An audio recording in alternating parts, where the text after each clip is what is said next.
Hey, what's up? E aí pessoal, tudo bem? No vídeo de hoje eu vou ensinar a utilizar as palavras who, which e that, que são utilizadas para dizer a palavra que em português. Então, confere aí. Bom, as palavras who, which e that são usadas como se fosse o que a gente usa em português no meio de uma frase. Quando a gente está explicando alguma coisa, quando a gente explica de qual pessoa ou de qual objeto a gente está falando. Então olha só alguns exemplos. The cell phone that I bought was on sale. The cell phone that I bought was on sale. Então aqui eu estou dizendo, o celular que eu comprei estava na promoção. Então nessa frase eu usei o that, que significa que. E por que eu usei esse que, esse that? Eu estou explicando qual é o celular de que eu estou falando. Então eu estou falando do celular que eu comprei. Então essa parte da frase que eu comprei está explicando qual é o celular de que eu estou falando. Para esse tipo de frase, esse tipo de explicação, a gente usa o que em português, né? A palavra que. Em inglês, você vai usar o that. Em geral, na maioria das situações do dia a dia, você pode utilizar o that. Você também pode utilizar, nesse caso que eu estou falando de um objeto, você também pode utilizar o which. Então, which poderia ser usado no lugar do that. Então, ficaria the cell phone which I bought was on sale. Então, o celular que eu comprei estava na promoção. Então, tanto faz. Você tanto pode usar o that ou which quando você estiver falando de alguma coisa. Olha outro exemplo. The motorcycle that was involved in the accident was mine. The motorcycle that was involved in the accident was mine. A moto que estava envolvida no acidente era minha. Então eu usei that para falar que. Eu posso também falar the motorcycle which was involved in the accident was mine. A moto que é a mesma coisa, tá? Que estava envolvida no acidente era minha. Então tanto faz usar o that ou which. Nesse caso eu estou falando de alguma coisa, tá? Estou falando de coisas. Eu falei do celular, falei da moto, então são coisas. Agora você também pode usar o that quando você estiver se referindo ou explicando sobre uma pessoa. Você está explicando de qual pessoa você está falando. Então, por exemplo, the man that you saw with me is an engineer. The man that you saw with me is an engineer. O homem que você viu comigo é um engenheiro. Então eu usei o that para explicar quem que é esse homem que você viu comigo. Entendeu? E nesse caso, como eu estou falando de uma pessoa, eu também poderia usar who. Então eu poderia dizer, the man who you saw with me is an engineer. Então é a mesma coisa, tá? Então quando você estiver explicando ou falando de uma pessoa, você pode usar o that e você também pode usar o who. Então a grande diferença é essa. Who, quando você estiver falando de pessoas, which, quando você estiver falando de coisas. E você pode usar o that no lugar dos dois, que é bem mais simples no dia a dia, numa conversa com as pessoas, você pode usar that sem problemas. Mas geralmente quando você vai fazer uma prova na escola, eles vão perguntar a diferença do who e do which. Não vão deixar você usar that, né? Porque é muito fácil. Olha outro exemplo. The guy that lives next door is my cousin. The guy that lives next door is my cousin. O cara que mora ao lado é meu primo. Então nessa frase eu usei o that para explicar quem que é esse cara, né? O cara que mora ao lado é meu primo. Eu poderia usar o who. Então eu poderia dizer the guy who lives next door is my cousin. Então é a mesma coisa. Outra coisa interessante é que às vezes você vai escutar frases em que eles não usam nenhum deles, nem o who, nem o which, nem o that. Então, tem alguns tipos de frase que você pode fazer isso. Você pode simplesmente omitir. Para nós, a gente sempre traduz com esse que, porque não tem como a gente não usar. Mas em inglês, existem frases que você pode omitir. É bem simples saber que frases são essas.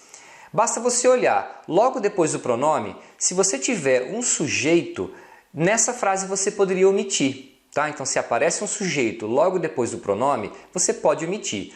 Agora, se aparece um verbo, aí você não pode omitir porque a frase perderia o sentido. Olha só um exemplo.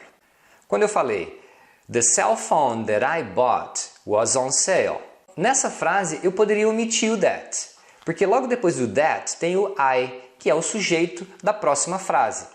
Então eu poderia dizer simplesmente "The cell phone I bought was on sale".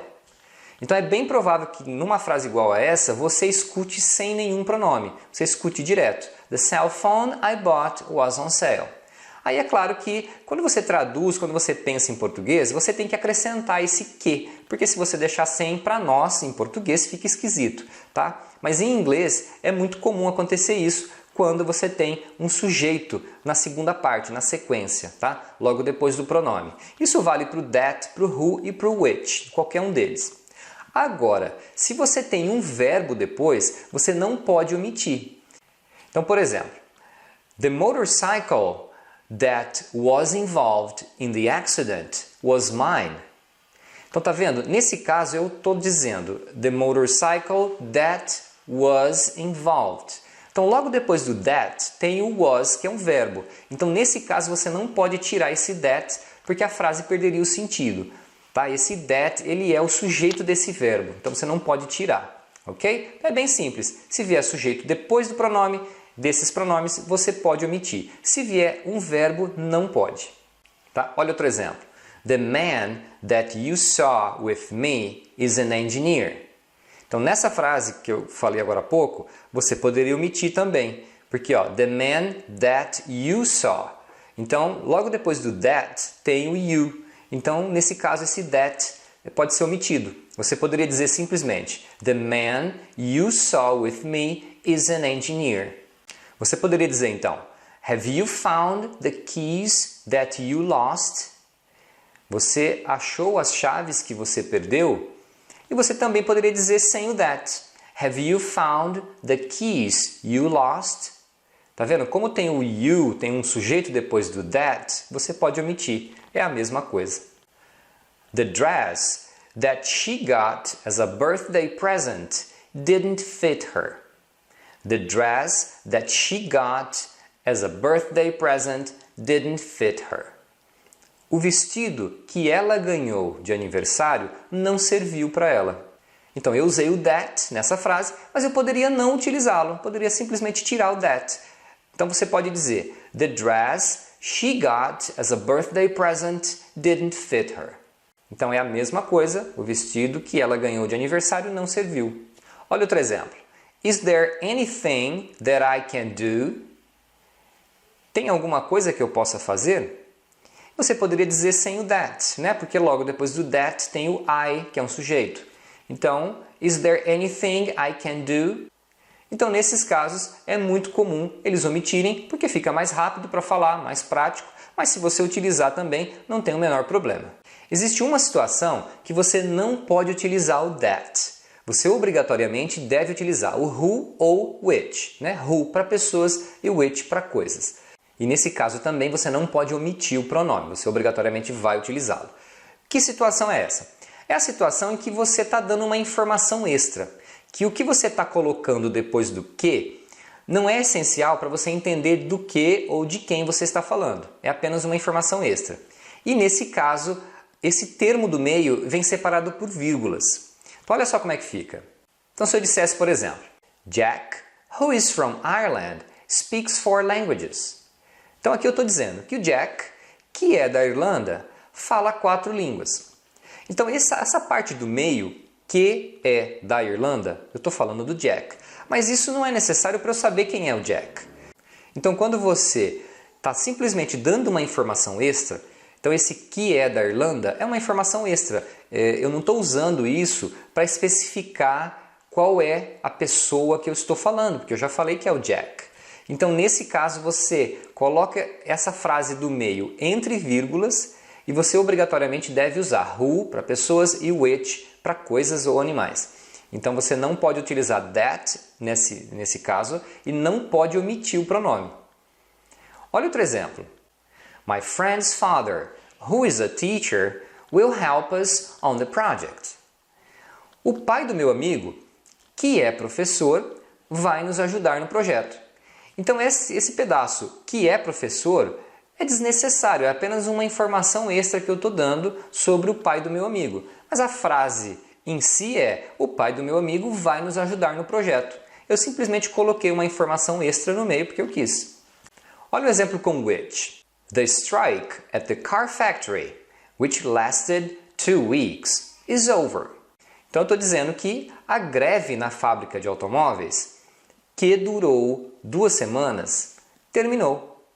Então, tá vendo? Esse termo do meio, que durou 2 semanas, é uma informação extra. Olha mais um exemplo. The new stadium, which can hold 50,000 people, will be opened this weekend. Então aqui eu estou dizendo que o novo estádio, que comporta 50.000 pessoas, será aberto neste fim de semana. Então esse pedaço, que comporta 50.000 pessoas, foi uma informação extra que eu quis acrescentar. Mas ela não é necessária para você saber de qual estádio que eu estou falando, é do novo estádio. Então é isso, você usa vírgula quando você estiver acrescentando uma informação extra. Agora, quando você precisa explicar de quem ou do que você está falando, aí você não usa vírgula, você faz na sequência e aí você pode usar o that, que é o mais comum para a gente conversar. Bom, espero que vocês tenham entendido. Se você gostou, dá um joinha aí pra gente e deixe seu comentário ou sua dúvida e se inscreva no canal. Tem um link que vai aparecer agora na sequência e você vai receber outros vídeos como esse. So, see you next class. Bye bye.